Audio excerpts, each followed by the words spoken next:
It was a gloomy day here in North Carolina, so I decided to make use of the time indoors by working on a small project. Check it out. So there you go. That is what I've been working to get a little better organized.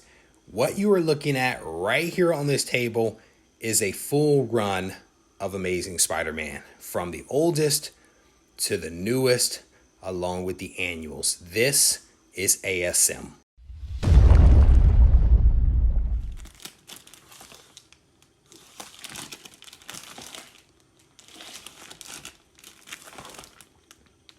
So we have some of the lower number ASM right here in this bin. Handful of the lower numbers that I actually have graded. I don't have all of the low numbers graded, but a healthy number of them actually purchased already graded to save myself a little money, a little time. Also cut out some of the suspect stuff that sometimes happens with Silver Age books in terms of color touch and pieces being added and all that kind of stuff. But great selection of ASM right there. So we go from the Oh Sugar box, because a lot of those are Oh Sugar books. There's like the first X-Men, first FF, first Incredible Hulk. A lot of really great keys in here, some of which I've taken out to make some room. But this is in the Oh Sugar box next to it. We have the low number. This is 5 through 35 in the front part of this. This is basically my keys bin. So I keep a lot of the low number ASM in this bin. But the back side of this is just regular key comics. So you have a lot of great ASM here in the front part. Love that book. Need to get a better copy of that one at some point. A lot of low number ASM there. Then we jump over here to ASM 36 through 154. So again, a lot of great keys in all of these low number ASM bins. Just great books overall. A lot of these have actually been put in Mylar. Some have double backing boards to make them a little more rigid, a little easier to handle. Some of them, what's that right there? Oh, there you go. I think that has like 8 backing boards in it. But again, some great comics here. The next bin to it is ASM 155 through 255. Over here, ASM 256 through 357. And then this very last bin is 357 through 441. But then we also jump into a volume 2 in here. And what I'll tell you is that this first volume of ASM is relatively straightforward, right? Just great numbering, no major changes with anything. It is when you start getting in these later issues that you start getting into a little bit of complexity with new volumes, with legacy numbers, with them rebooting the series. It gets really complicated at various points. But again, just some solid books in here. I think the last one is what, 441? I've heard people say that this is that's 10, sorry. Say that this is a undervalued key, if I can find it. There you go, 441. Just because I guess the last book in a volume as historic as this should have some additional value. Who knows whether it'll actually ever increase. I want to say I have a couple of copies of 441 in the overflow collection downstairs. But that first volume, relatively straightforward. It's when you start getting up here into, again, the second volume that they get back to legacy numbers, it gets really complicated. But some great books here. It's a oversized Amazing Spider-Man right there. You can see some of the trade dress changing. Fantastic book right there. Fantastic book. Just solid books overall. I'm just randomly grabbing stuff. That's a 507 right there. What's that next one? 508. Just randomly pulling out books. Over here, we get to ASM 568 through 674. Again, I don't think anything crazy happens in this run of books. Let's see if we can pull out some gems. There you go. That's a good one. 601 right there. Little Mary Jane accent. I think I have a couple of copies of that in various places. Sometimes I have doubles. Sometimes I have triples. It just really depends upon the book and whether it's in this bin or pulled into a separate bin. Like I have a graded copy of that. somewhere. What's that next one? There you go.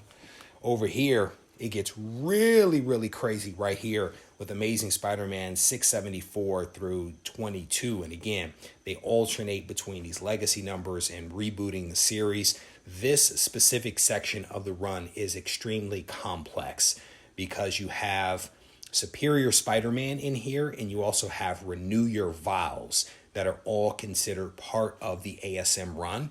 And again, that makes things crazy complicated. But great book right there. That's Amazing Spider-Man 700. Absolutely love that cover.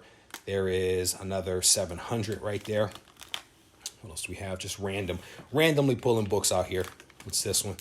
It's the reboot series right there. Amazing Spider-Man 1. What's that next one? Nothing special. What's this one? There you go. A little Silk action. Cindy Moon. I have a couple of copies of that. I think I pulled a couple of 9.8s out of the 100K collection. But again, you can see a lot of just variations in what they're doing. This, again, is Amazing Spider-Man. It looks very different from everything else, which is part of why it gets really complicated if you're trying to put together a run. There you go. That's an Amazing Spider-Man right there. That's issue 1. It's a fried pie edition, but here is the real one, I think. This is Renew Your Vows, issue number 1. And I was able to find a couple of graphics and things like that online that helped me to sort out what's in and what's out with this run, but just complicated. Again, you got Superior Spider-Man up here. It gets really complicated. If you guys have not read Superior Spider-Man, I highly, highly recommend it. It is a fantastic read. Over here, we have some ASM 63, right? Because we ended on 22. So 63 through 801. And then we have a new run starting here, ASM 1 through 28 in this bin. So what do we have here? I have a lot of 800s, a lot of copies of 800.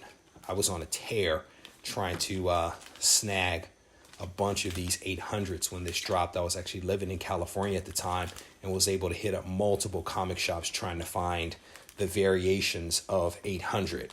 So this is where we have the reboot. That's a variant. I should also say most of what I have here are A covers. Most of what I have is A covers. I do have some variants throughout the collection, but I've primarily focused on getting the A covers and adding those to the collection. So over here, we have ASM 29.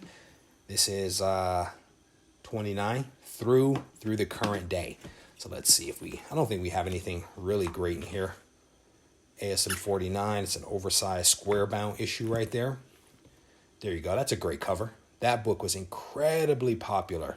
Just lots of variations of that one that came out. A lot of excitement and buzz around that particular book. So I actually have several copies, including a couple of graded copies as well. But this goes all the way through the present day. You can see a lot of my my comic shop stickers on these, because that's basically what it is. But the very last one right there, ASM issue number 22. And then back over here, we have the variants. I'm sorry, the annual. Sorry about that. So a lot of solid annuals. The ones that are not in here are probably graded in another bin.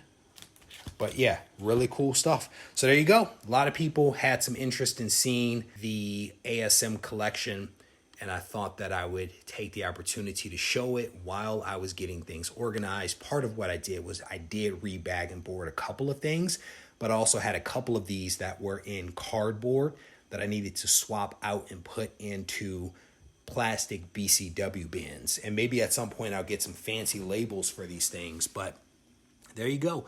ASM 1 through the present day. So there you have it. That is my run of Amazing Spider-Man. Over the years, I've had numerous people ask me to show the run, and honestly, I could not think of a good way to do it until today. It hit me today, and I had to make the magic happen, so hopefully you all enjoyed that. I actually started putting this run together in about 2019, and I finished it at some point in 2020. The exact dates escape me, but it was about a year and some change. And in all honesty, I was already ahead of the curve with putting this run together because I'm a huge fan of Spider-Man, and so I already had a lot of ASM in the collection already when I decided to pursue the full run. What was really cool is that I broke this up into chunks. If you think about it, we are talking about hundreds of books. And so the way that I decided to approach it was to actually break the run down into chunks. And so I would identify, let's just say 100, 150 books at a time, and I would go after those comics. I would seek them out. And the vast majority of the books that I added to the run were actually found in the wild, and or were books that I traded people for. I did a lot of deals in order to actually acquire these comics. I did buy some on eBay as well. And one of the largest orders that I made on eBay was for over 200 individual issues, which was great because it gave me an opportunity to upgrade a couple of books and then add a massive number of books to the overall run. But like I said, it took a year plus for me to do it. And I'm glad that I did because it was an awesome experience. With that said, I'm going to wrap this video up. I want to thank you all for taking the time to watch. I hope that you enjoyed it. And if you need to reach out to me, feel free to do so on Instagram at Regie Collects. Take care.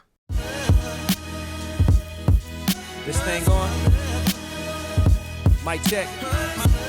I just want to make sure y'all can hear me clearly. Yo, should you practice art?